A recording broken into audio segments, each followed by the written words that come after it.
Hi back to kitchen 1 வீக்காகவே தோசை மாவு இல்லாமல் ஓட்டியாச்சு. நேற்று வந்து மில்லட்ஸ் ஊற வச்சு தோசை மாவு அரைச்சி வச்சுட்டேன். இந்த மாவில் வந்து தோசை சுட்டால் மட்டும்தான் நல்லாயிருக்கும். இட்லி வந்து அந்தளவுக்கு நல்லா இருக்காது. இட்லி வந்து உள்ளே வந்து பஞ்சு மாதிரி இருக்காது. அதை வந்து பிச்சு பார்த்தா கொஞ்சம் ஜவு மாதிரி இழுக்கிற மாதிரி இருக்கும். அதில் தோசை மட்டும்தான் இதுக்கு நல்லாயிருக்கும். இதுக்கு வந்து நல்ல காரசாரமாக சட்னி வச்சு சாப்பிட்டா ரொம்ப சூப்பராக இருக்கும். நான் வந்து இன்றைக்கி வந்து தக்காளி சட்னி தான் வச்சுருந்தேன். அது கூட கொஞ்சம் எக்ஸ்ட்ராவாக காரம் போட்டு பண்ணியிருந்தேன். ரொம்ப டேஸ்ட் நல்லாவே இருந்துச்சு. ஒரு சாரீ வந்து ரொம்ப நாளாக யூஸ் பண்ணாமல் அப்படியே வார்ட்ரோப்பில் இருந்துகிட்டே இருந்து பிளைன் சாரீ. ஸோ அதை வந்து மேக்ஸியாக வந்து கன்வெர்ட் பண்ணலான்னு சொல்லிட்டு எடுத்து வந்து கட் பண்ணிட்டேன். அதுக்கு மேட்சாக க்ரீன் கலருக்கு மேட்சாக மேலே டாப் போர்ஷனுக்கு வந்து 1 மீட்டர் எடுத்து அதையுமே தனியாக கட் பண்ணி வச்சுட்டேன். இன்றைக்கி வந்து கட்டிங் வேலை மட்டும்தான் முடிஞ்சிச்சு. ஸோ ஒரே நாளில் வந்து ஸ்டிச் பண்ண முடியாது.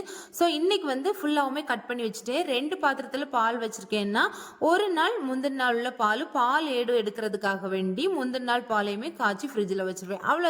நெக்ஸ்ட் வீடியோவில்